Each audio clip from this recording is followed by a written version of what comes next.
All right, we're live. Hi, this is William Ramsey. Welcome to William Ramsey Investigates. On today's show, I have a very special guest, returning guest. Her name is Roberta Glass. If you're familiar with my show, we've done many interviews, many on different subjects, innocence fraud, a lot of stories about what we're going to talk about tonight, which is the West Memphis Three.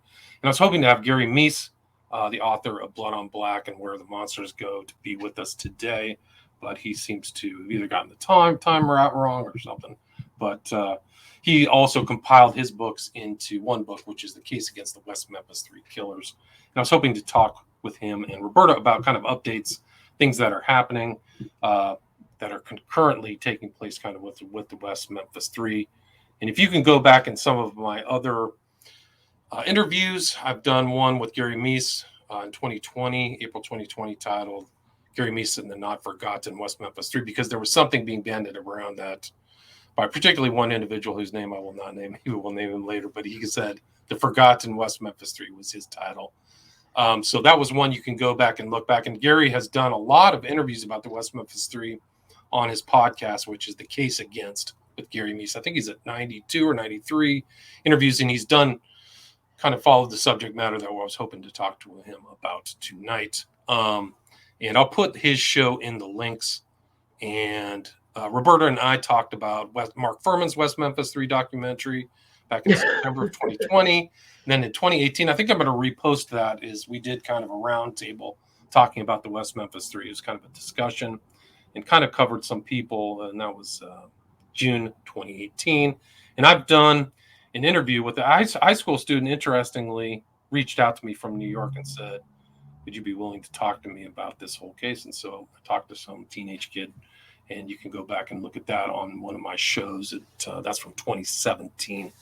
But really, this what we're going to talk about tonight is kind of this whole new move of this new evidence that supposedly showed up with the West Memphis Three, which is kind of causing consternation among the innocence fraudsters, in my opinion, the innocence fraudsters. But I think the people who've been around the West Memphis Three are kind of just rolling their eyes and kind of going, oh, no, not over again. So we can talk more about that. So Roberta Glass of the True Crime Report, welcome to the show. Thanks for Thank you. That 2017 interview you did with the high school kid is fantastic. Thanks. It's one of my favorite episodes.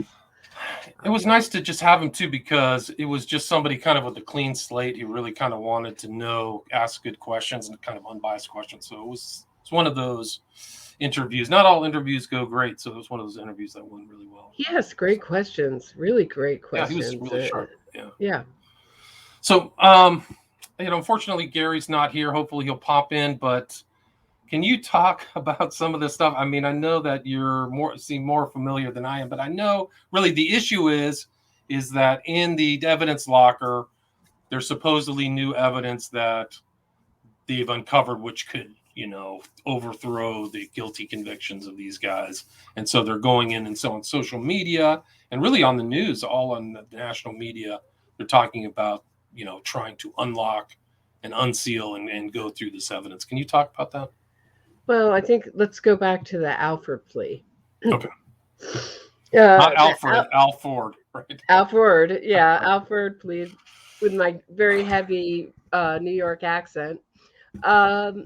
That is a guilty plea, as you and I often point out, and it's you can maintain your innocence. So it gives you it's a kind of idea that everybody wins. So you're letting the convicted whatever out or off the hook in some ways, but it's legally they can maintain their innocence, but they're admitting that or acknowledging that there is enough evidence, the prosecution has enough evidence to convict you or has enough evidence to convict you. So both sides, but it's legally a guilty plea. And when they signed the Alford plea, they also signed a I'm giving up all claims to sue or any legal claims. Now, the West Memphis Three took that and said, see, they made us take this plea. because they didn't want us to sue the state for millions of dollars in Arkansas. And whether you can do that in Arkansas, uh, I heard you can't. But I've heard you can. I think it gets a little bit more complicated, but okay. But they made a big deal out of it. But it was their own lawyers who asked for this Alford deal after they tested the DNA evidence in 2011, I believe, right? Or did they get out in, was that the 2011? That's right. August 2011 was the date. So their defense team saw these DNA results. They came out and asked for this Alford plea. So why did they do that? I think you would think that maybe those DNA results weren't too great. Nobody's seen them to this day. And they haven't done anything. Then they waited until they got out and they said, I'm talking about their PR conference that they gave, all at this giant table with all their billions of lawyers behind them. It's amazing. I encourage everyone to watch their PR conference that they gave. They gave this PR conference where they said, Eccles said, and Baldwin, that we're going to work from the outside to exonerate ourselves. We can do more work from the outside. Eccles is dying here. And Baldwin said, I did him a favor. I didn't want to take this deal. I wanted to totally exonerate myself legally, but since Damien's dying, and then they all applaud him. It's so crazy. So they gave up all claims. They waited until it all ran out. The time frame ran out for them to test this evidence. And then they said, oh, they've lost the evidence. The evidence is destroyed.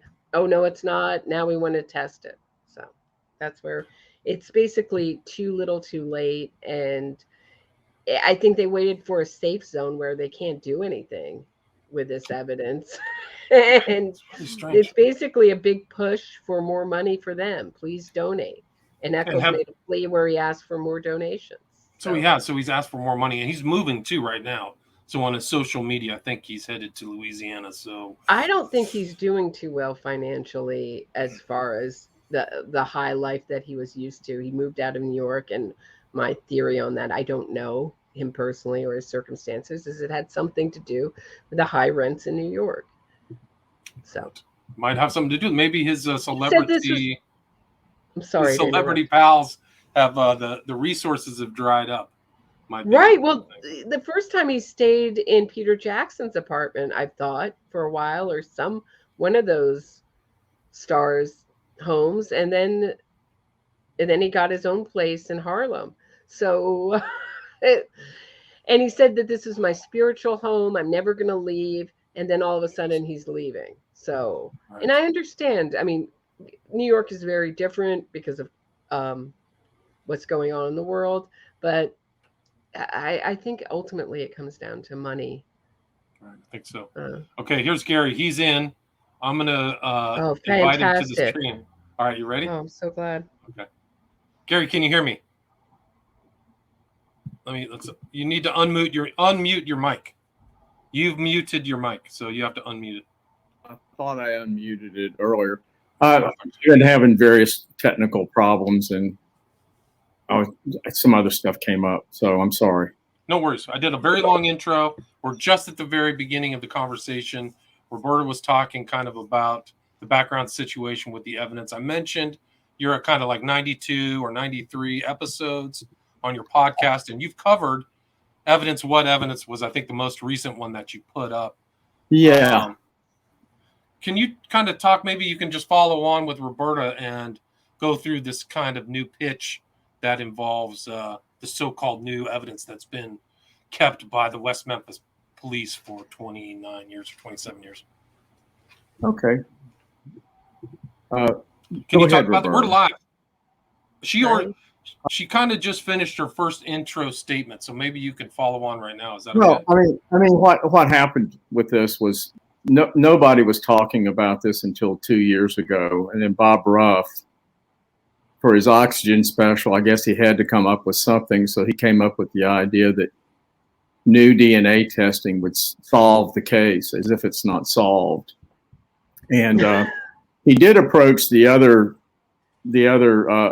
three of the convicted men, and they, he had to chase Jesse Miskelly down to a trailer someplace and bang on his bedroom door and holler at him through the door if it was okay with him. And I guess Jesse had a toothache or something, but that's what he said. But anyway, he said, yeah, okay, whatever. And then Baldwin and Eccles agreed, but there was not really there wasn't a noticeable lack of enthusiasm from them about this. Bob claims that the MVAC testing, which is out of a lab base, it's not testing, but extraction. And there's a lab in California that does this. Is a new technology that wasn't available to them before. Of course, it was pretty new back in 2011 when the killers were released on at the Alford plea, which is a guilty plea, but they can say they're innocent.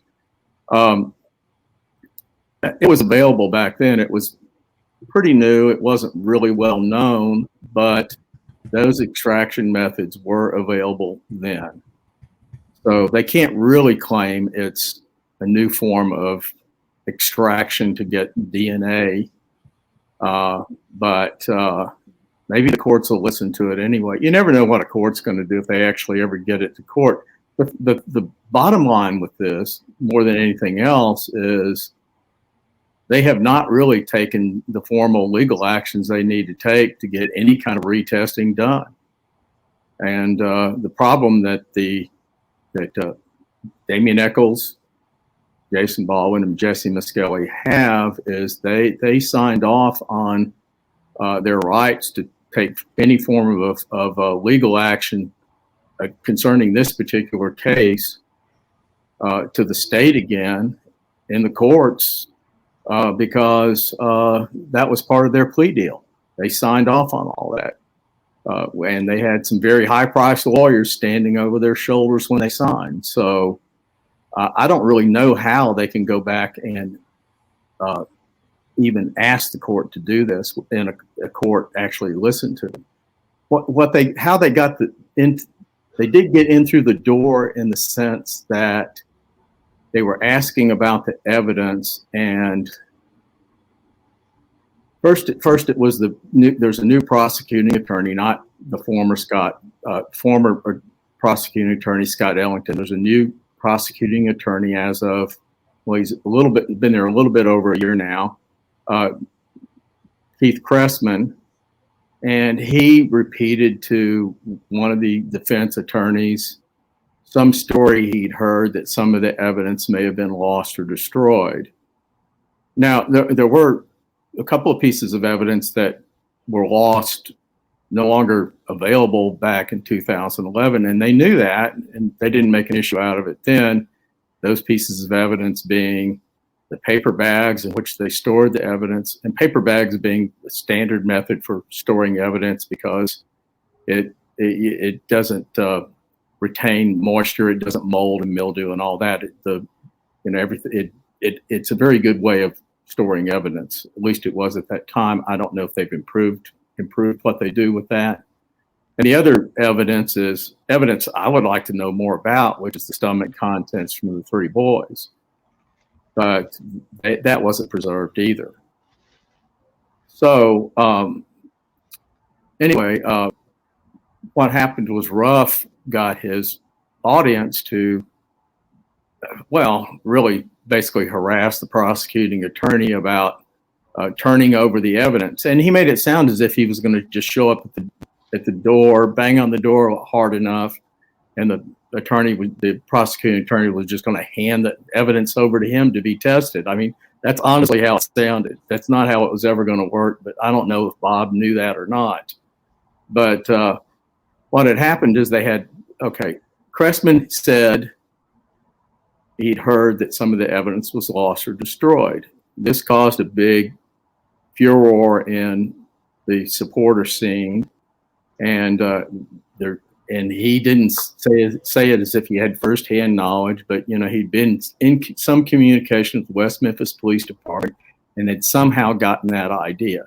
I don't know why he repeated this without checking it out further, repeated this to the defense attorney. Maybe he didn't, maybe they made it. I don't really know what happened there as far as the conversation. But anyway, that came out. And then this was followed up by the present mayor of West Memphis, Marco McClendon, stating that he heard that some of the evidence was burned up in a fire back in 2006, I think he said. Marco McClendon, I mean, I've interviewed the guy. I talked to him several times when he was on the city council back in 2013, 2014, probably 2011 as well. And I mostly got calls from his ex-girlfriend complaining about him stalking her, but truthfully, he was mostly in the news at that time for that.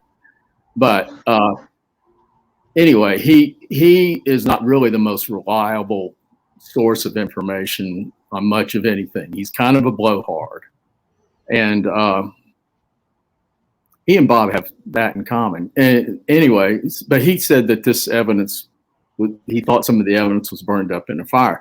So the explosions and the supporter scene just continued, and Eccles had said very little about the evidence at all for years. And except for complaining about how he'd been mistreated, he really didn't talk a whole lot about the case. And, claimed he'd never seen the Paradise Lost movies at one point. And Baldwin, Miss Kelly's totally missing from the media scene. And Baldwin very rarely ever said anything about it except to complain about how he had to work as a child in the slave fields of Arkansas as a prisoner. That's about it. That was about it for years.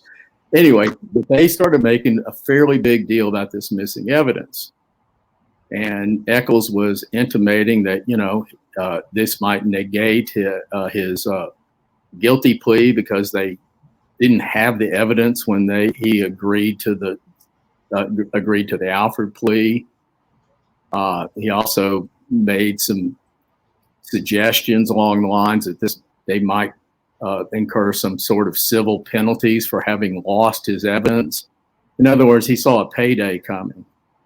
Well, they had negotiations for months. And finally, one of the attorneys, Patrick Binka in Arkansas, filed a motion with the court. And that's how they got back into the court with this is, missing evidence in the case cracked the door open just wide enough so that Binka could make this motion.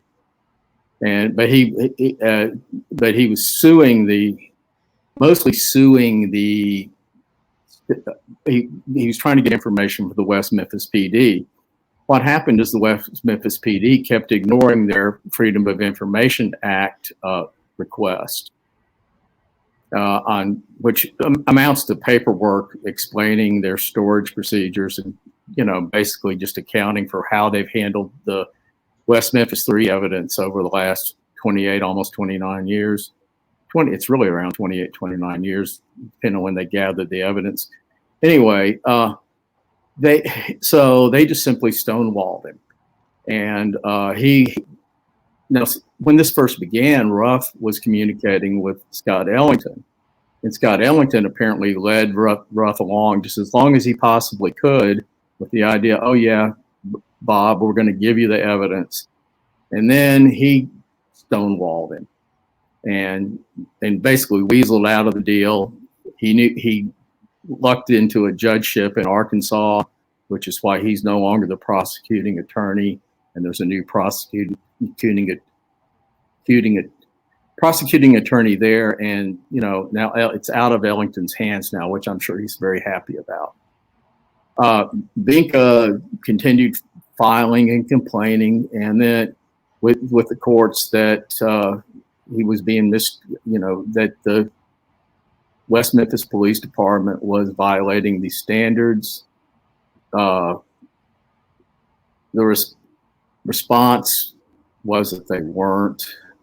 And then Mara Leverett said that there was a court order. She wrote this stuff. She wrote this many times. There was a court order that the West Memphis Police Department was going to have to answer to about coming up with an explanation on this evidence. Well, there never was a court order, but she's persisted with that meme, up to today, as far as I know. And anyway, it turns out there was never a court order. There hasn't been any court action on any front with this in months. What happened was there was continuing negotiations between Binka and the West Memphis Police Department. And finally, they said, oh, well, yeah, come over here and look at the evidence. Binka goes over there, he looks at the evidence, and it turns out that, and he comes back and says, oh, yeah, it's well cataloged, it's complete, there aren't any problems with it. And of course, he spins this as good news because now we can go have it retested. The problem is he hasn't taken any action to have it retested. Eccles, Baldwin, and Miskelly haven't taken any action to have it retested. I don't think they actually can do it. And it's their attorney. I don't think Binka can actually do it. There was a fire. It was in 2016. There was no evidence related to the West Memphis 3 case was destroyed in that fire. A couple of pistols were stolen out of a container and somebody set a fire.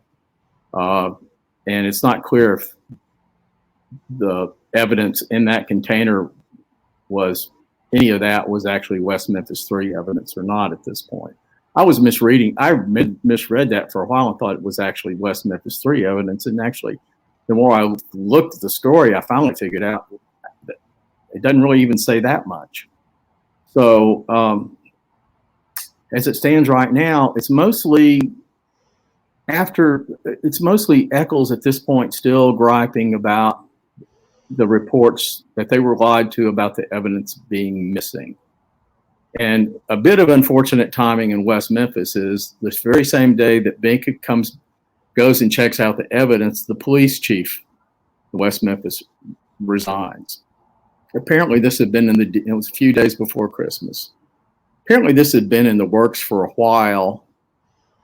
Eccles said that, he had all this inside information that Michael Pope was being forced to resign because of his handling of the West Memphis 3 matter. The West Memphis Police Department said, no, this wasn't the case. And it turns out that, there had been a lot he'd only been the police chief for 6 months. So he really missed most of this controversy. It turns out that there had been ongoing disputes among all sorts of things between Pope and Markham McLendon, the mayor, and particularly concerning Pope's handling of personnel and so forth. So it's very questionable whether it was even had anything to do with the West Memphis 3 matter at all, but the timing was really, really terrible.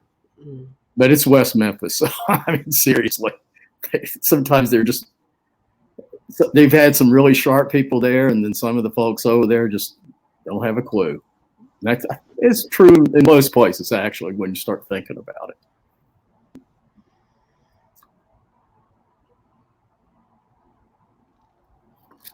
Oh, we lost your audio, William. Yeah. Talking to myself. I'm muted, so sorry about that. But it is interesting because Eccles, he is claiming that Pope was let go specifically for his mistreatment or the way he handled the West Memphis 3 case. So, I mean, you can see it right here on this post that I have. And this is Pope and Eccles, and so it is kind of, you see the same cast of characters, the same kind of woe was me kind of manipulation, in my opinion, of events to put it all into context about how they were unjustly convicted. Wait, so Gary, what you're saying is this police chief was only in there for 6 months? Is that what you said? Yeah, he was only in there. I think he went in July or August. So and when I'm sorry. No, go ahead. Go ahead. I'm just wondering. So when Eccles is saying that the way he handled the case, for 6 months, that's why, and that's why he was fired. It's so absurd. I can't really. Oh, It's ridiculous. This is another one from Eccles. This is a screenshot where he is stating that he has. This is a new one. I myself suffered brain trauma during the decade I spent in solitary confinement. So that's a new one. So in addition to his tooth problems and stuff, he has brain trauma now. No, this is the one that he's made before, this brain trauma complaint, and this one really enrages me. Because I mean, he said that he had bad teeth, his eyes were going. I mean, to real people who suffer from these ailments, it's such a insult. He claimed he had to learn to walk again. He claimed he had been forced to eat with his fingers all those years. He claimed he was beaten regularly by the jailers. I'd almost believe it all sounds so good, right? Until you get into the details of it. And remember when he said he was at that show, he was watching a stand-up comic, and he realized he could relax and he wasn't going to get knifed at any minute. But it's a little hard to get knifed when you're the only one on death row, when you don't have a cellmate. Right, solitary. Yeah, no, he's had some stories. He claimed he has claimed on numerous occasions that he was barely functional the first few years he was out of prison. And I do believe it probably was a huge adjustment for him, as it would be for anybody. But he claimed that he was barely functional. And during those years, he was giving talk. He gave some sort of talk at the UN. He was touring the country. He was going to college campuses and giving talks. He was hanging out with Peter Jackson. He was traveling to Europe. He was working on a book. He was giving lectures. I mean, I should be so dysfunctional. They need to be exonerated. They pled guilty, Lonnie. Little problem there. Their old PR guy is back. So he's talking about exoneration. And there's another one let me see if I can find the other one by Suri. Lonnie Suri has he has 1 million websites. Wrongfulconfession.com. I'm not saying that's exactly it, but it's things like wrongful conviction, wrongful confession. He's got 1 million websites that he's running, all on this subject of wrongful convictions. And he was also the PR rep for Marty Tankleff, who got himself off on a technical. He got his conviction vacated, and they didn't retry it because of a bunch of things. But I have a episode about Marty Tankleff, which I'm pretty proud of, called "Did NXIVM's Keith Raniere's lawyer kill his parents?" Because he was also, Marty Tankleff was the cult leader of NXIVM, lawyer for a little bit there, for about a year, I'd say. Yeah, it's crazy. So and now he's got a discovery show where he's going to lead his class to investigate quote unquote wrongful convictions, because that ended up so great in Chicago with the All Story Simon and Anthony Porter, when they framed an innocent man in order to get a guilty one off death row and end the death penalty, which it did. But it was a total travesty of justice the other way. That ended up so well with a class of students. Now he want to do it on the Discovery Channel. So it's just a money machine. But isn't that Bob Ruff's whole approach too? So he should just take his lessons from Bob Ruff. Isn't that Ruff trying to do it? Ruff tried to overthrow Adnan Syed. Now he's on to West Memphis 3. I don't know. He's solving solved crimes. He's out busy solving solved crimes. Never rests. His work is never done. I have some things to say to Bob Ruff. We can bring him up next. We'll get there. But I think just one thing before we move to Bob is that Suri is retweeting Mara Leverett, who anybody who thinks she's some kind of objective journalist, I think if you follow just the most recent stuff she's done in this case, it would disabuse you of that, because she is really all in with Eccles and all these, and Baldwin. And I think that commonly The Devil's Not is supposedly the book of record for the West Memphis Three. I would highly recommend people read Carrie Meece's book, Carrie Meece's books before hers. But I would recommend Williams before hers. Or well, honestly, there's a whole long list of people I'd recommend before her. I know, but it's so crazy that she's out there. She's out there. They have a movie made based upon her book, so she probably got paid with that. And it's just incredible. Like, I followed her tweets, so let me just show a couple tweets and then we can go somewhere else. She co-wrote. One thing about her movie is that her book is all about John Mark Byers being the real killer, and then they had to change it for the movie because they switched grieving stepfathers. Well, she did a recent interview with Bob Ruff, and about the first few minutes, she was talking about how proud she was and remains that she did all this investigative work on John Mark Byers. I think she still doesn't get it, and never will, obviously. She, I forgot what I was going to say. One thing I was going to say about salary is I was really kind of surprised when I was working. I was working in West Memphis, which is on a daily paper there, but it was very tiny, and it was really a job after I'd retired from the big paper in Memphis. And I'd written some negative story, what would be perceived as negative stories about the West Memphis Three, Eccles in particular. All of a sudden, I get a call from this publicist in New York who's all over me about how I've got it all wrong and how I need to start writing stories to really explaining what the truth is. And I'd done some research at that point. And I said, well, I told him what I knew about the case. And he finally just gave up on me. And then I saw later posting where he said he's just given up on that guy. So, I never heard back from him. But to me, it was just shocking almost that they had their finger on the pulse to that extent with the public publicity that anybody who didn't toe the line was going to get a phone call from Lonnie Sally to straighten them out. And most journalists would kowtow to that. They would simply go, "Oh, I'm sorry, I'll do better next time." That's just the truth, because they don't do the research. That's right. True. Wow, that's amazing. That's an important story because people don't see that what's happening behind the scenes often. That pressure's being put on journalists and things like that to toe the line, like you said. But Mara Leverett, she's all in. These are December 27, 2021 tweets. And anyway, to me, people just need to disabuse themselves of this notion that she's some kind of like objective journalist. In my opinion, she's not on the West Memphis Three at all. So anyway. What I was going to say about Mara is she co-wrote a book with Jason all about his adventures in prison called Dark Spell. For some reason, I keep thinking it's Dark Star, but it's Dark Spell. And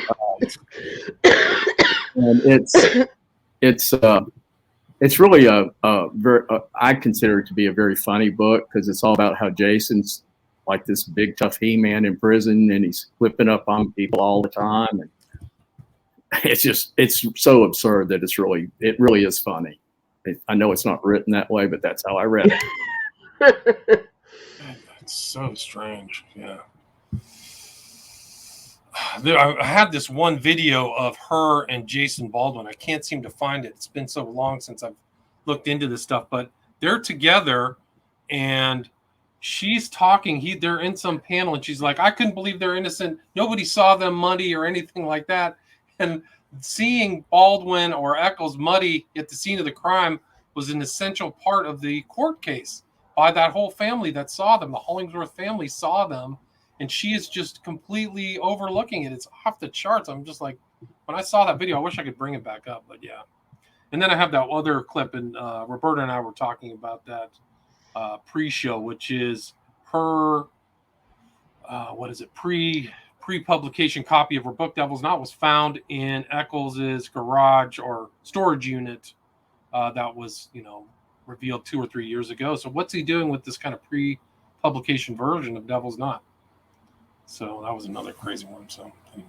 Yeah, she sent the killer the book to fact check it. I mean, it's crazy. That's right. And I'm almost positive that his lawyers fact checked it too. Fact checked Devil's Knot. Eccles' lawyers did. So it was Reardon, I think it was his name. What was his last name? Dennis Reardon. Dennis Reardon. Honestly, a lot of that book, she's practically just channeling the defense attorneys and what their version of the case. And there's no even attempt at balance or anything else. That the defense attorneys and the private investigator Ron Lax, he's very tight with those people. She was privy to all what they considered to be all the vital information in the case from their perspective. But she just barely gets into things like Eccles and his 3 trips to mental institutions in the year before he was charged in this murder. And all of those incidents were involving violence, threats of violence or actual violence, including drinking blood, which is not normal teenage behavior, even for goths. No, his own parents were afraid of him. He's setting fires. He's attacking people.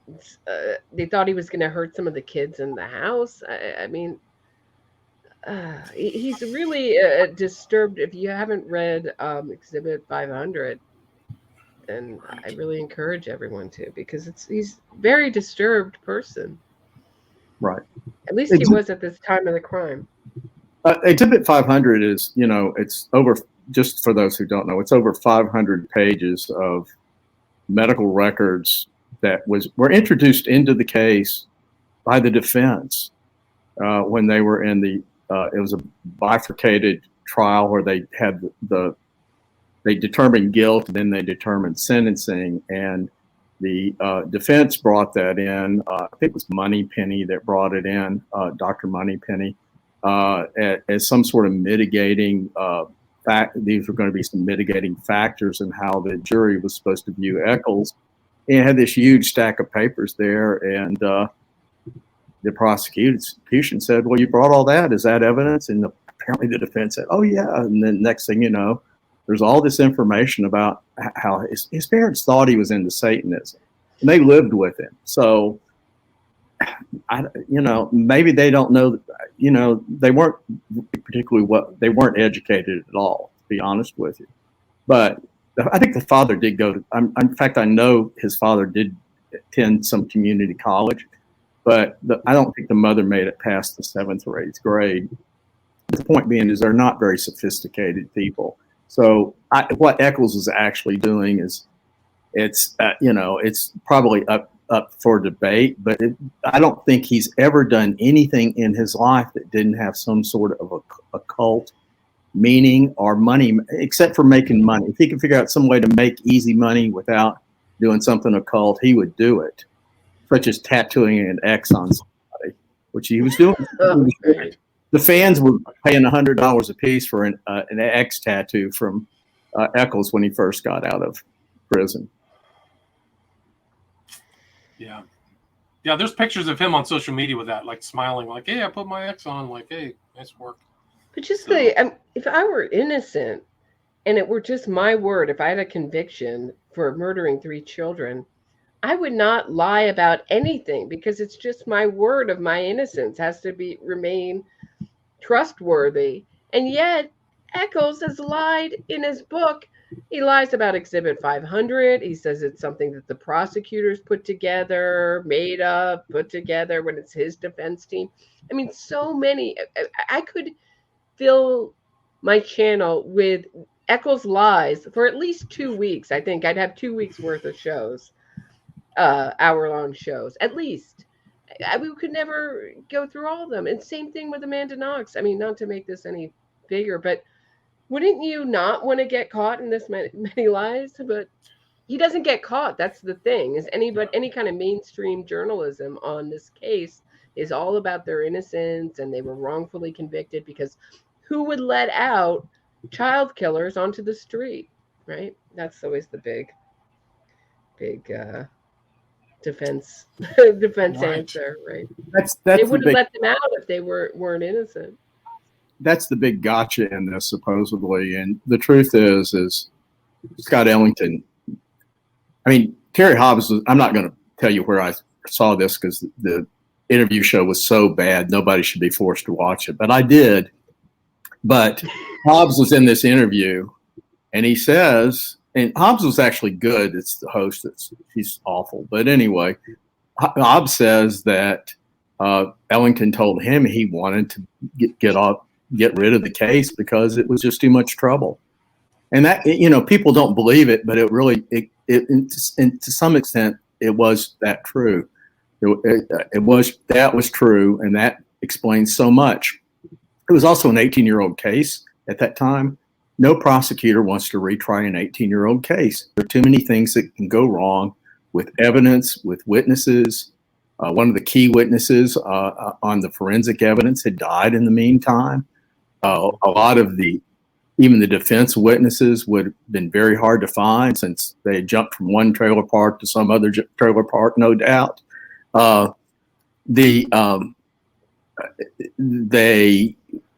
can emphasize this all the time, but Scott Ellington had political ambitions, and Dustin McDaniel, the Attorney General, had wanted to be governor.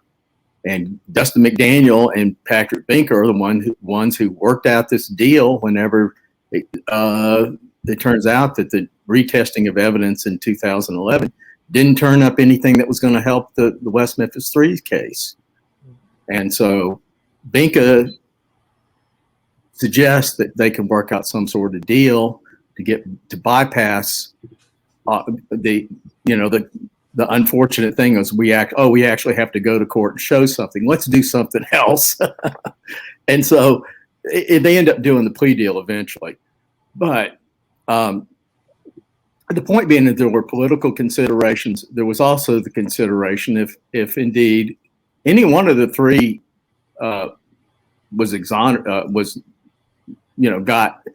got a not guilty verdict at the end of a retrial, if there's no assurance that retrials are going to occur. And it was actually pretty unlikely in the Miskelly case, which raises all sorts of other questions. But because he was tried separately from them, and the evidence against him is different than the evidence against the Eccles and Baldwin. And one of the prime allegations that they thought might give them new trials was juror misconduct, but that juror misconduct wasn't alleged to have gone down in the Miskelly case. And then Miskelly had 5 or 6 confessions after he was convicted that were all on the record.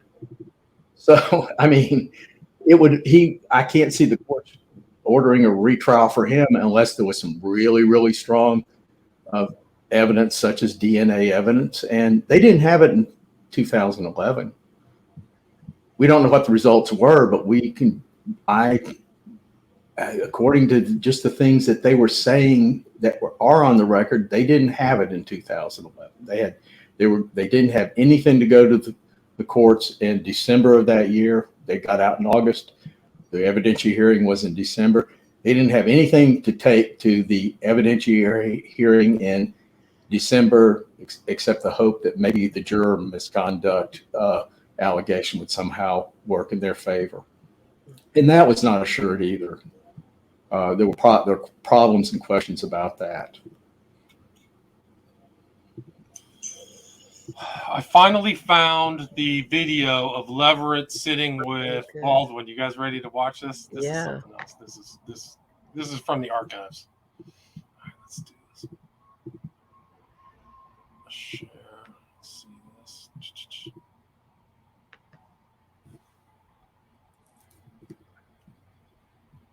This is the Argenta Community Theater 2012, right after they got out. What year after they got out?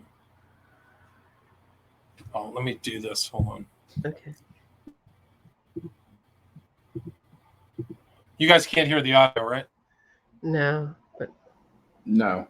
I know exactly what she says.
I really am not hearing anything.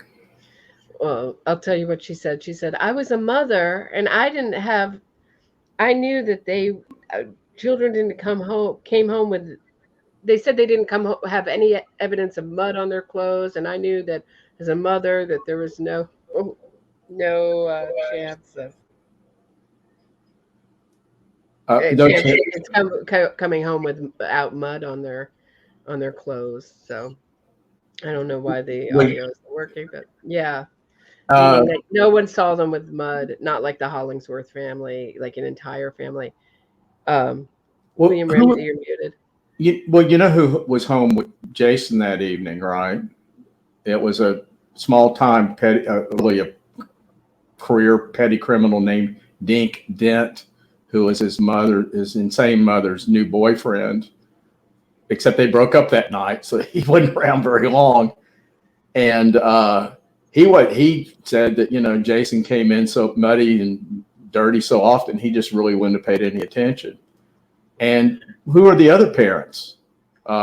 Jesse Miskelly Jr.'s dad was at the DUI school that evening, and so he wasn't there when Jesse would have gotten home.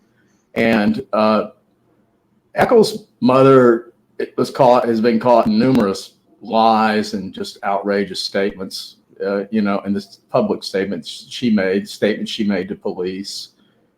She was a terrible witness for her son. I mean, it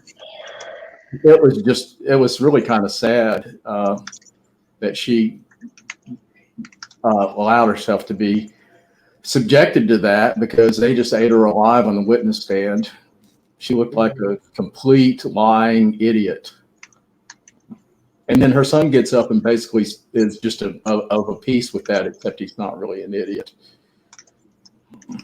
So this is Lonnie Surrey talking about the Central Park 5 here? Yeah, so you were talking about him.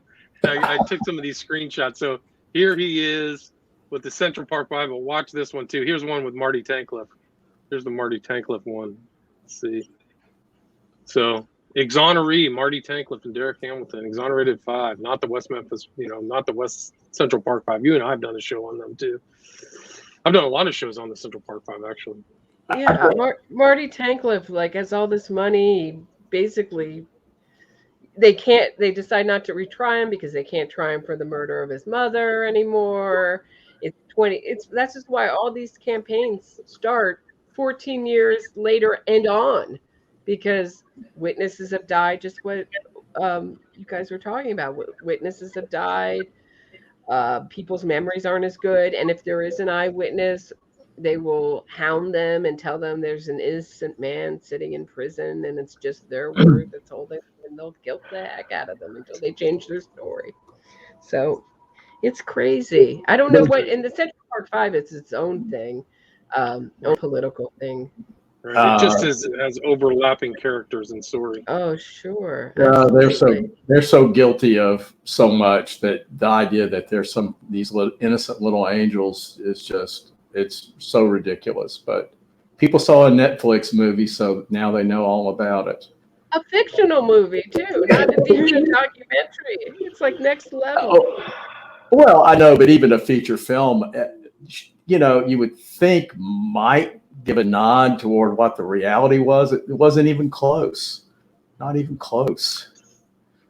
Gary, I'm glad you mentioned that, because Roberta and I were talking in the pre-show that Berlinger, who did the 3 videos or the 3 documentaries for HBO, right, Paradise Lost, is being sued by Dershowitz over the Epstein show. I think it was Filthy Rich or something like that. So Berlinger, it's like the dueling, Everest-sized mountains of manure. Dershowitz on one side, Berlinger on the other, fighting each other in court. It's couldn't happen to worse people. Oh my God! No. Right, absolutely. There was a bit of good news that I saw today, and that Robert Durst died in prison, so that's good. Yeah. But nobody. I will say this: nobody. I don't think there's a wrongful conviction movement for Robert Durst, and there's actually less evidence against him. As far as a lot of it's just he was here. Yeah, I mean, he had motive. Except for the killing of his neighbor in Houston. I mean, not Houston, Corpus Christi, and he obviously did that. And he just sort of weaseled out of that by saying, "Well, it was, I didn't really mean to kill him, and I didn't mean to cut him up. I didn't need to throw his body out into the water." Right. But it's the same cast of characters in all of these that go in and out. Like Richard Oshie is in this. Yes. He's in this. He's in Tanklip. He's in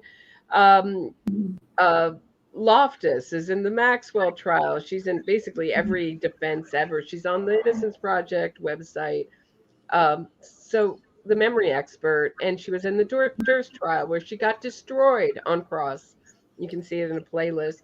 And the Durst trial was freaking fascinating. And because it was so long, not many people watched it. I just did an episode on it. But boy, is that a fascinating trial. Yeah, I watched quite a bit, but I didn't have time to watch all of it, honestly. All 60 days of it? What's going on, Gary?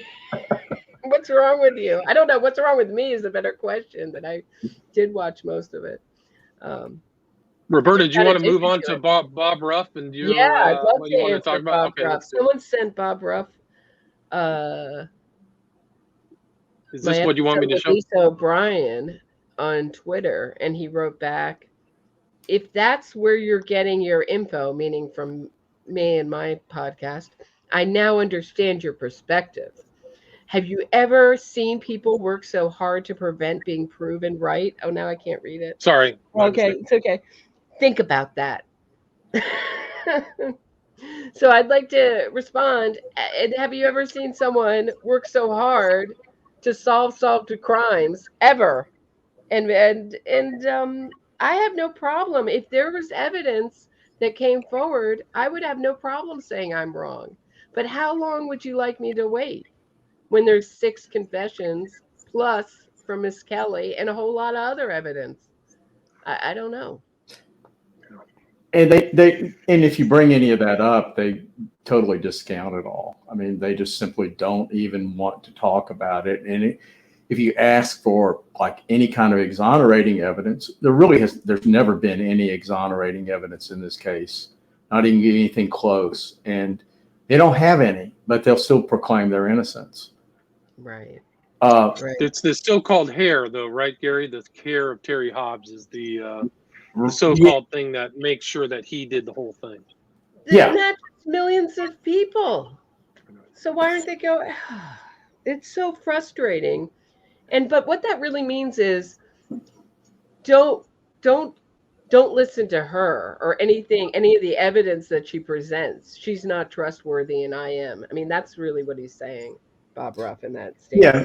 Bob's big thing is, as much as anything is, and I really don't listen. I haven't followed him really much at all, except West Memphis case. But I have tuned in occasionally. Sometimes it's a West Memphis update, and I have to listen to his noxious ads and so forth till I finally get around to the West Memphis stuff. But I will hear him complaining about the police corruption in this case and that case. Every time it's the fault of the police. You would think that the police were committing these crimes. I know some policemen do that, but honestly, most of them don't. It's interesting you say that. These guys do the innocence fraudsters seem to do the same thing. Always blame the police. Roberta and I did a show on Amanda Knox, and when she was interviewed by Joe Rogan, the first thing she did, the first major statement was against the police. They were working without evidence on a whim, and he let her get away with that. It was unbelievable. The more I think about that interview, the worse it looks. It just was terrible. But that's really kind of their tactic. So it's the same tactic in the West Memphis Street. Yeah, it's a conspiratorial mindset. So the police are planning evidence, even in something like the Stephen Avery case, where you have DNA that came from his sweat, that somehow the police can collect his sweat and drop it in the car. They'll believe, or that the police are waiting while he's shaving. That is another one of Kathleen Zellner's theories. They're waiting to get blood from him and plan it.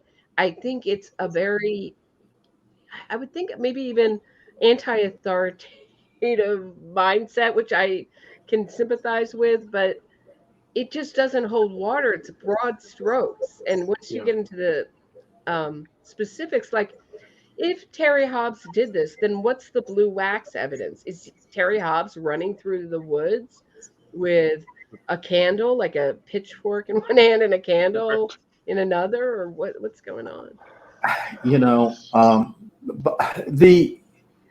What to me that's the best, if they were actually to retest this evidence, it's not that I'm against retesting the evidence as such. I just don't think they have any legal avenue to do it. But if they ever do retest it, I really want to see the results from what appears to be a semen stain on Stevie Branch's pants that they just couldn't get really. They were able to identify enough of it in back when the cases were originally tried to determine that, oh yeah, it has all these earmarks for being semen, and these are 8-year-old boys. They just they're not very likely sources of that, and so it came from an adult of some sort. Jesse Miskelly describes Eccles ejaculating over Stevie's body and wiping himself off on the boy's pants. I would really like, go test the DNA on that and see whose DNA it matches. And if they can't get that DNA, I mean, how great is this MVAC extraction method if they can't get DNA from that? Well, don't you think the timing is, as the young people say, sus? Because isn't it timed out? Aren't they legally timed out? They wait till the end of their parole period. Yeah, well, they did that too. In fact, it all seemed to they raised it to a pitch back in June and July, and with it, the parole period ended in probation period ended in mid-August, and as far as the state of Arkansas is concerned, it's a closed case, and it's been that way for a long time. But they have a number of legal impediments to having it retested, and one of the impediments, it's not just for them, it's for any of these cases, is timeliness, and they just simply haven't been timely in seeking retesting. If they were ever going to do that, they waited around until Bob Ruff came up with the idea. Eccles, Baldwin, and Miskelly have not made one effort to determine who actually killed. I won't say the boys' names because I don't want to go through the whole thing without saying their names. Michael Moore, Stevie Branch, and Christopher Byers. They've not made one effort in 10 years to even, and when they got out, they said, "Oh, they're going to do an OJ and find the real killers," and they didn't do anything. They didn't. They have a lot of power in the same sort of sense that Bob Ruff has a certain kind of power, in that they can call on people, interested and motivated people, to work on their behalf, but they've never done anything with that except get money. Jason, that's how Jason gets money. That's how Eccles gets money. Yeah. Miskelly just doesn't have any money, apparently. Right. And he's the one with the most conscience. He might be the one that even has a conscience, as far as I. Yeah. Yeah. So this kind of movement of retrying the evidence, would you two agree that this was just a furtherance of trying to win the court of public opinion, and Yes. also as a money grab as well? Absolutely. So PR, marketing and spend, and money. And, I will say one more thing. I noticed, I was looking through Eccles' social media the other day, just doing some prep, and I noticed that he announced back a little bit over a year ago, I think it was, that he was opening. No, it wasn't a year. That he was opening this magical school in New Orleans, and he announces he's opening a Venmo account. So if you want to send me some money to help me out with this school, here it is.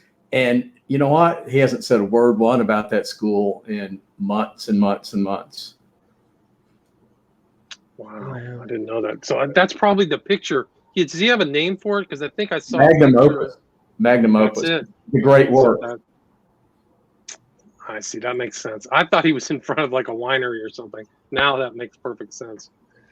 Oh, okay. The other sad one is there's like a picture of him in social media doing zip lining, and it's just like grotesque. Like he's got 3 kids who are dead, and he's out zip lining in Florida or something like that. Yeah. Wow. So that's it. So Magnum Opus, I guess he's on the Is he on the road? I don't know. Yeah, he is. He was last time I checked, till a day or so ago, and he probably still is. Yeah, he's out touring all the wonderful. Looks like it's mostly in the South so far, at least. But he's been touring all these different places in the South. Mm-hmm. It's on West Memphis 3 Facts has it. Yeah. And while he's touring the South and intermittently posting about his PTSD. He's still got the PTSD. Gotcha. Oh, it's bad. It's real bad. On Facebook, I meant. I'm sorry. Oh, so that's good. He probably will never recover from that PTSD. Yeah. He'll never recover from the PTSD, his blindness, his bad teeth, his almost dying. There it is. Yeah. There's a zip line. He's so brain damaged by prison that he's terrified of the simple fact that exists and barely function at all. Other days he's zip lining. Wow. There's you, Gary Meece. Yeah. I did an interview with Joshua Diaz not too long ago on this case too, and Josh is really he might have it in more for guilt than I do at this point. I don't know if you can go 101% on this or not, but he might be there. He's a good guy too. Yeah, he really definitely. So I'll put that in the show notes too. I'll put that YouTube interview. Sounds like you went a couple hours with him. Yeah. Guys, let me see if anybody has any questions. Does anybody have any questions for the guests? Do you guys have anything else you'd like to cover? Anything else relating to this, or anything you want to promote?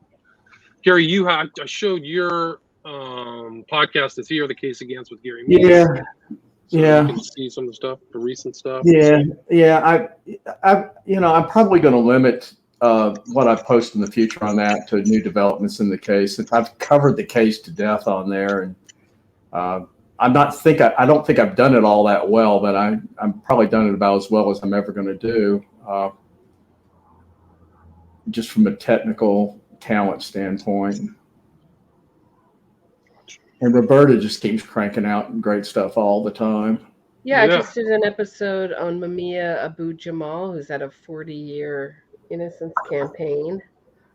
Killed Officer Daniel Faulkner with T. Gray Hill, who did a fantastic documentary about it. It's a really interesting interview. I watched that. I watched that on your recommendation, and it's really quite touching to hear. I can't think of the officer's name, but his widow in particular talking about how Faulkner.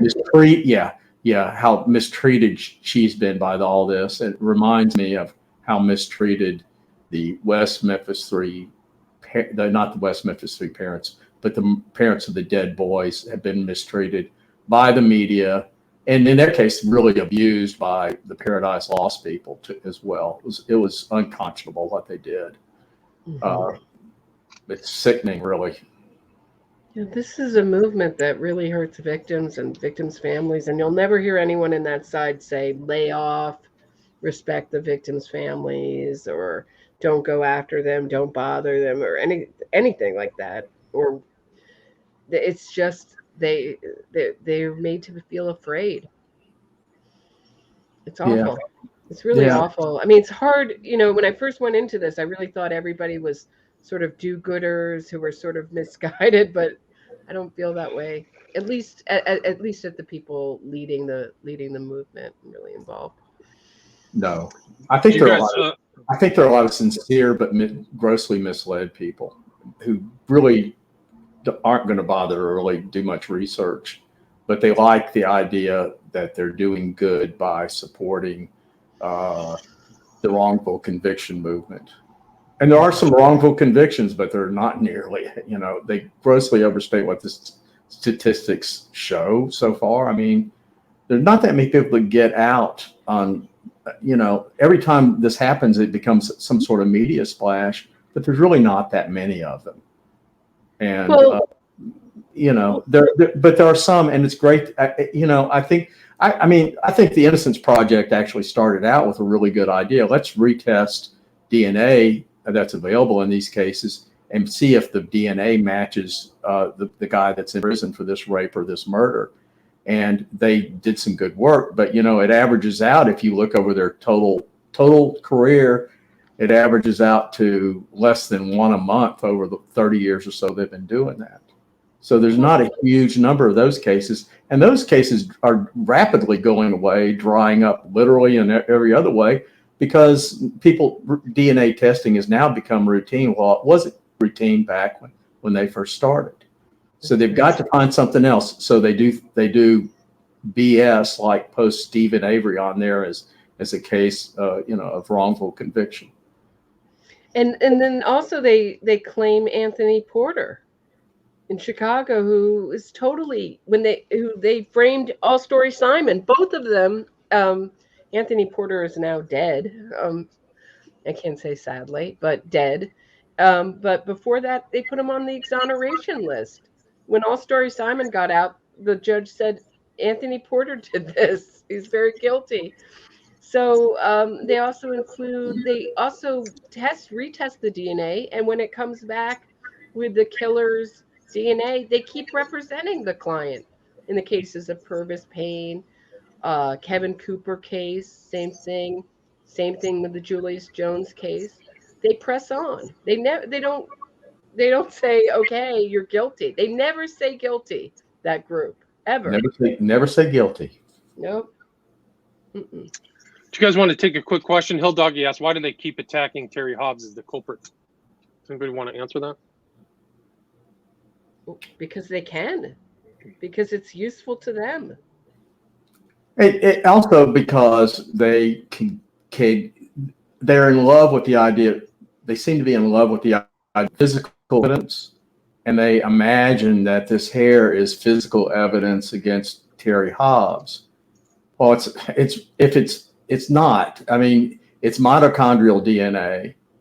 It can, there are millions of people in the United States that have the same mitochondrial DNA. There are hundreds of people in West Memphis that have the same mitochondrial DNA. And even if it is Terry Hobbs' hair, all three boys were in his house that day, and I think Terry probably actually thinks it's his hair. I think he said more or less that, but he's also said, and I agree with him, that it's perfectly explainable as transference, which is a big problem with all DNA evidence. All these DNA evidence cases, always contamination and transference, and just the way that DNA can be transmitted. You could shake hands with somebody and then go murder somebody, and leave that guy's DNA on the doorknob. Not many people get convicted of anything on that basis, but you see where that's going. It creates problems. It's a great tool, but it's just a tool. You have to look at the totality of the evidence and not just this one little thing. And they've got the one little thing here that's about the one littlest thing you can possibly imagine, which is a little tiny hair that might or might not be from Terry Hobbs. That's it. Right. And I interviewed Terry. I think his book is Box Full of Nightmares, I think is the book. So you can listen to that on my podcast. And I mean, I think it's pretty clear. It was very worthwhile. And if you look at the documentaries, they went from one stepfather to the next stepfather. And they ended up with Terry Hobbs, but the one other guy. What was the other guy's name who passed away? John Mark Byers. John Mark Byers, thank you. Yeah. I thought he was the better The better alternative. potential culprit. Yeah. I mean, they're both ridiculous, but if you're going to pick The problem with Mark Byers, well, a couple of things. One thing, he was putting on an act. He was getting paid to do that act. And he was exploited like everybody else. He was happy to take the money, and he put on a good show. See the second Paradise Lost for Full Tilt Crazy. But, the fact is what was I going to say? I got off on John Mark Byers is just one of the most fascinating movie characters you'll ever encounter. He really is. I forgot what I was going to say. There's a question here about why did they ignore the fact that Eccles in the making of a murderer, freak, or dog and cat killers, killing pets is a stepping stones to killing humans. It's also part of the dark triad that's common to psychopaths, along with bedwetting and setting fires. We know Eccles set fires. He did it at school on several occasions. We don't know if he wet the bed. We know he killed animals. A bedwetting drug too. He was on that impuramine drug that they give people for bedwetting. Yeah, I've often wondered if that was or if that was just a coincidence. It's an antidepressant. It's also an antidepressant. It's an antidepressant. Right. And the reason they ignore that fact is because the same reason they ignore all the other inconvenient facts in this case, because and this one particularly strikes home with a lot of people because naturally enough, they love animals. The idea of somebody viciously killing an animal is abhorrent to most normal people. But for somebody like Damien, it's just a good time. Just like killing those three little boys was a good time for Jason Baldwin. Taking the knife, he loved it apparently. He was very disappointed apparently when Miskelly wouldn't let him carve up Michael Moore. And he had a strange answer. Yeah, sorry, go ahead. Oh, you can see him in the movie. He said, I was just watching a little clip of it the other day where he said, "We just got together and whatever happened, happened. Sometimes good, sometimes bad." I mean, is that an admission? What is he talking about? There's all sorts of stuff in those movies that make them look guilty as hell if you just want to look at it the right way. Well, one of the interesting things in the second Paradise Lost is that John Mike Byers is there, but both Baldwin and Eccles state with 100% certainty that Byers is the one who did it. And that's very telling for a variety of reasons, because they pivoted once it was Byers and it moved to Hobbs, which was a much better, fake culprit. But they're on the record stating that. I know what I was going to say about Byers is that he had a great alibi. So the idea that he was somehow a credible killer, they get around, the ones with the conspiracy theories get around that with these bizarre theories that they were placed down a manhole and, he snuck back into the woods at night and finished the job and all this other crazy stuff. And but he had a great alibi for all that time when the boys almost certainly were killed. Somebody here says laundry mixes family members' hairs and DNA. Yeah, that's another good example of just the problems that can occur with DNA. Somebody has a question for you, Roberta. Have you heard of the Don Coons cold case in Bakersfield, California? You heard of that case? No, I'll check that out. Thank you. No. Paula Zahn was Interesting. involved in that. Yeah. Interesting. Who ties to David whom? I don't know. It's Paula Zahn has ties to David Berkowitz, Roy Radin. Oh, okay. Ties Interesting. to manufacturers of the witness protection. Oh, Power and influence of celebrity supporters, big problem. That's very true. Very much involved in this case. I mean, that's one thing Scientology and L. Ron Hubbard got right. They said, we'll legitimize this new religion by getting a bunch of celebrities. It works. Celebrity endorsements work. I mean, that's essentially what it is a celebrity endorsement of 3 child killers of their innocence, right? Right. Yeah. It's really notable, too, that all the celebrity support that Eccles in particular was trumpeting in the early days. Some of the celebrities were really a very questionable character, to put it nicely, but he was hanging around with the biggest movie maker in the world, practically, Peter Jackson, and certainly in New Zealand, he's practically a national hero. He wasn't really supposed to be able to come into that country, but Peter Jackson had so much power that they just let him bring in this convicted child killer. Wow, that's amazing. But all that celebrity support has just, if it's there, it's totally dried up. You don't see any of that going on anymore with any of the 3. Not that any of them were ever hanging out with Jesse Miskelly Jr. Yeah, where is I thought one of them, I don't know. I just heard on the Crazy Days and Nights podcast that Eccles stayed with some celebrity and that he was so freaky. I can't remember. I thought it was Eddie Vedder, but I'm not sure. I'd have to listen. Is that Baldwin lived at Eddie Vedder's house, and I think it's in Seattle, and it's up in the Northwest. But anyway, that's what he was mixing it when up. he first got out of prison, but and he occasionally will mention Eddie Vedder now, like "Happy Birthday, Eddie Vedder." But is Eddie Vedder wishing Jason Baldwin happy birthday? That's the more relevant question. Yeah, you don't hear anything, not even from the real diehard true believers. I mean, there was levels in those celebrities of supporters, like Peter Jackson had to be way Peter up Jackson, there. Johnny Depp, Natalie Maines. Yeah. Right, and I mean the 2 big bankrollers were Jackson and Depp. My understanding of the legal elements of this case. Yeah, Jackson, that's just pocket change to him, but he apparently dropped millions into the case, and millions, yeah. I think he was probably the biggest source. But Johnny Depp had pretty deep pockets then too. So right, and this is a really fascinating picture of Peter Jackson because he has Eccles' Theban alphabet circular tattoo on his left arm. I mean, it's pretty remarkable. And Eccles has given these to Depp and some other characters. Like he and Depp share multiple tattoos. So it's pretty remarkable. So you think he's a Satanist, Peter Jackson, or is he a dupe? Is he? I'm asking, is he a fellow traveler, or is he someone who was so convinced he thinks this is just he's doing it? His expression is so strange. It's a very strange expression, and I think that's Eccles behind him, wearing all black.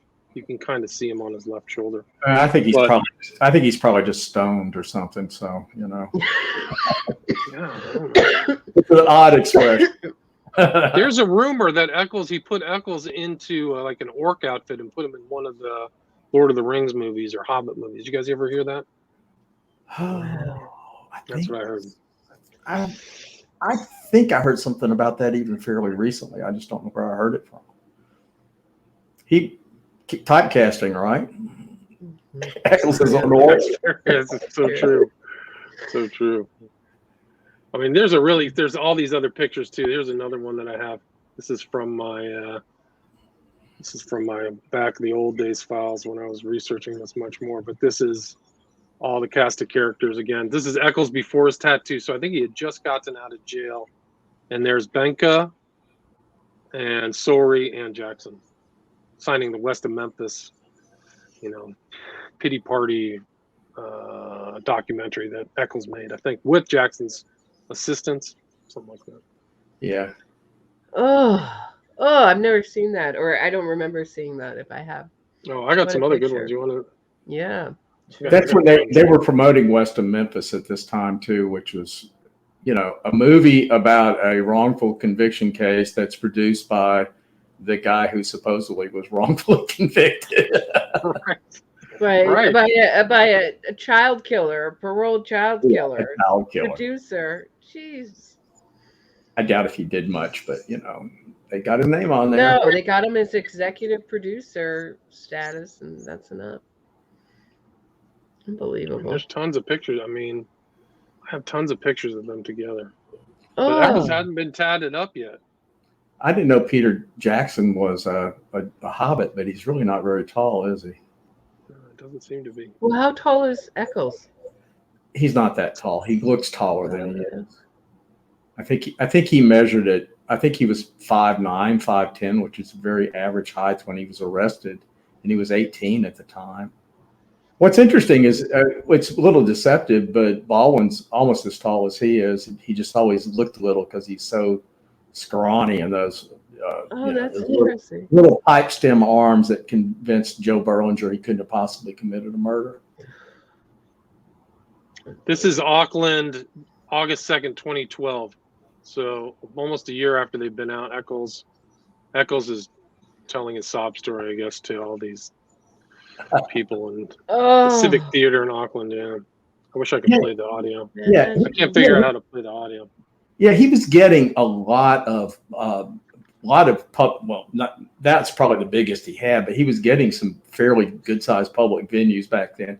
He was raking in quite a bit of money going to colleges and speaking for $10,000 and $20,000 at these colleges, and that all's gone away. And when you start announcing you're a ceremonial magician and you were convicted in a satanic panic case in which it was alleged you ritually murdered 3 boys, and people start having slight second thoughts whether they say anything or not. It's just hard to get with the illness. It's hard to get a sense of what his life was like in New York at the end there. There's a while where he was hanging out with the tattoo people. He seemed to have art friends, and he doesn't seem to be able to hold his friendships. You don't even see him, around Johnny Depp. No, he doesn't follow through with a lot of his. He does follow through with his. He's been following through with his lectures on the occult, and he just keeps knocking those out. So he's very committed to that, but all his other side projects just don't go anywhere. His Hermetic Reiki studio in Salem was just a total bust. His art, he was an artist for a while, and he just gave it up. And he doesn't seem to, friends come and go. So I don't know. Amanda Knox is like that too. She quits everything she does. So. Yeah, she does sort of run through stuff, doesn't she? Mm-hmm. There's Depp, Berlinger, and Eccles. Oh, there's another picture I've never seen. Yeah, I got 3 good ones. Here's the mutual. Let's see the mutual tattoo. Maybe because I'm blocked on all social media. That might be it. I've got some good ones. Where's the one? I wish I could find the one with them having the tattoo together. Oh, here's Depp with Eccles tattoos. Let's see. Here's a good question and a rhetorical question from the lab. Hi, Josh. Did Damien summon the court for the new testing of old evidence? No, he says no need to answer my question. Of course he didn't. Right. This is I mean, because there are no rules in presenting your case on social media, in the media, in a documentary, but our legal system is quite different. There there is consequences for lying under oath. Yeah, I have to say, I mean, I was privy to how news is gathered and so forth for a long time and how it can be spun. So I knew it on a fairly deeper level than most people prior to really studying this case. This case can really be an education in how media can distort the information that you think you're getting this information and it looks good. It just turns out to be totally fallacious. And It's really true. Yeah. And it's not that hard to do. I think I don't know, Berlinger's talents really showed up in a lot of his other projects if he's got talent, but I still think Paradise Lost is really in its own way. And I sort of hate them. I do hate the movie, but I do think it's extremely well made and compelling, and much more so than anything else he's done. But it's amazing. It's an amazing piece of propaganda, is what it is. And once you start, right. And when you start seeing that, next thing you know, you're watching the fictionalized version of the Central Park Five, and what really happened here? Nothing like what I just saw. Right. Right. Exactly. I was fooled by the Paradise Lost movies. So. Yeah. This is a good one. This is Depp and Eccles. I can't remember what year this is, but they're like walking this in is so weird. just to applause. There's just screaming and applause walking into a book signing. I would have loved to, as a non, to have been at this, and everybody's smiling. Oh, here comes the child killer. He's a hero. They're roped off. Sign my book. Oh gosh, that's so creepy. But they also love to put these things. A lot of his events were paid for events, so they keep the non-believers out and the critical questions out. Yeah, I've never seen any interview with Eccles that posed anything like a critical question to him. It was pretty clear even back when he was on Larry King. Well, Larry didn't know anything about most of the people he ever interviewed, except what he picked up in the last 5 minutes before he went on the air. But you could tell that he was just going to simply fall for anything that Eccles told him. But that was the case in almost every interview that he's ever given. And then you read something in the New York Times or the Guardian, you think these people really should have higher standards than this. This is supposed to be top level, the very best of the best, and they still fall for this ridiculous narrative that this guy's wrongfully convicted. And you try to argue with them, like someone from the New Yorker, where they don't even get a comma wrong. They pride themselves in, and they say, "Oh no, we can call them wrongful or exonerated by DNA evidence." That's what I was taking issue with. They weren't. No, because DNA evidence had something to do with it, because they cleverly gave a press conference right before they asked for the Alford plea and took it. And it talked about exonerating DNA evidence, that it had something to do with their Alford plea. Right, and that was some masterful misdirection by some very talented, high-priced attorneys. Yep.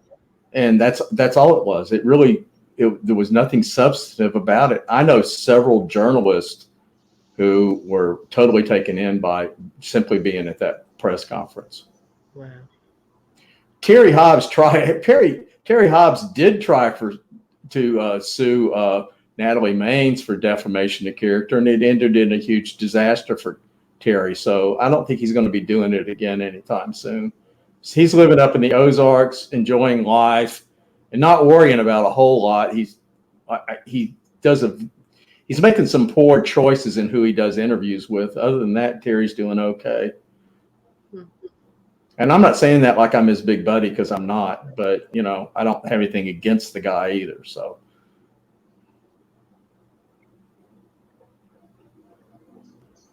Yeah, D.R. Piper says, exactly, Gary. I don't believe Eccles has been subjected to a single true journalistic interview. Nope. Yeah. And Baldwin hasn't either, as far as I know, but not that many people have really wanted to talk to Baldwin. So he's had it a little bit easier. Guys, we are at 90 minutes. I have to wrap this up. Where's the best place to get your books, Terry, and listen to your podcast? The books are available on Amazon, and the podcast is, you can find it on the Apple podcast, and I think, and last time I checked, and it's also on Podbean.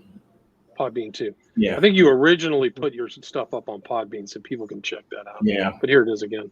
Yeah. Yeah. Case again. It's on Apple Podcasts. I was just listening today. So cool. Okay. And then Roberta Glass, you can also find on Apple Podcast, but also listen to her streams and interviews at Roberta Glass True Crime Report. What do you have on the horizon, Roberta, other than your excellent job, by the way, with the whole Maxwell situation? So that was really awesome. You did a great job. Thank you. I'm going to continue on that. I'm having you on for hopefully for my 4th year anniversary. I know, looking forward to it. And yeah, but I have a bunch of good stuff coming up. So stay tuned. Cool. Yeah, people can go back and look at the Maxwell stuff. You and I talked about the Amanda Knox case 4 weeks ago. That's a really fun episode. Yeah. You did some really, really great stuff on Maxwell case. I mean, not saying the other stuff you do hasn't been great, but it's just really outstanding. Thank and you. You know, especially being an eyewitness to what's going on in the trial, it's just fascinating stuff. Huge, yeah. Thank you. So one last question from Chartreuse. Anybody, has Eccles ever feigned empathy for those boys, or has all his pity been reserved for himself? You answered your own question. It's all for himself. Nobody else exists. I think he may have occasionally given some sort of weak thing like, oh, it's too bad about those poor boys. That's about it. And that's been very rare. I haven't seen any of that from Jason Baldwin either. So, they don't want to get involved in that. And then Miss Skelly's probably hidden deep in the crawl space. Yep, that's very true. Keeps a very low profile. I think he had a DUI or some kind of drug arrest within the last 2 or 3 years. He was arrested for, it may not sound like a big deal, but he was convicted. He was caught driving without a license like 3 times in the space of like 3 or 4 months, which gets to be a big deal when you do it 3 or 4 times that quickly. But he's generally stayed out of trouble since then. But, he's going back, he's in, as far as anybody knows, he's in the crawl space that he came out of to begin with, which is Highland Oaks Trailer Park. His dad died not that long ago, and I don't know the status of the estate, but he was living in his dad's trailer, a nasty trailer, and one of the nastiest trailer parks you'll ever see. Drove through there not many times, but enough times, and it doesn't look any better now than it did. The last time I went through there, it didn't look any better than it did the first time I drove through there. Let's put it that way. And that's where he lives. He's basically just a trailer park kid who just happened to get caught up in this. I mean, I'm not trying to write him off. He is a killer. I just don't think I don't see him ever. He liked beating up little kids, but I don't see him ever committing this sort of crime without some sort of instigator pushing him on. And it was really a fatal mix with those 3. I got a self-diagnosed sociopath, another one who probably is one, but is resolutely rejected any kind of psychiatric examination. And then you've got Miss Kelly, who's just kind of dumb as a brick, but yeah, it's a lethal combination, that's for sure. Leslie, anything you guys want to finish with? Please do. I'm hoping not, but I don't think so. But there's a chance. There's always a chance when there's an appeal. So I'm just answering Leslie H. really quickly. Gotcha. Not to hold you. Okay. No problem. All right, guys, thanks so much for your time. Really appreciate it. Again, it's Thank you, Gary William. Meece. My pleasure. Thank you. The Case Against with Gary Meece and Roberta Glass of the True Crime Report. Thanks so much for your time. Always good to see both of y'all. Thank you. Bye. Thank you. My pleasure. Bye-bye. Stay there. Stay there. Stay there.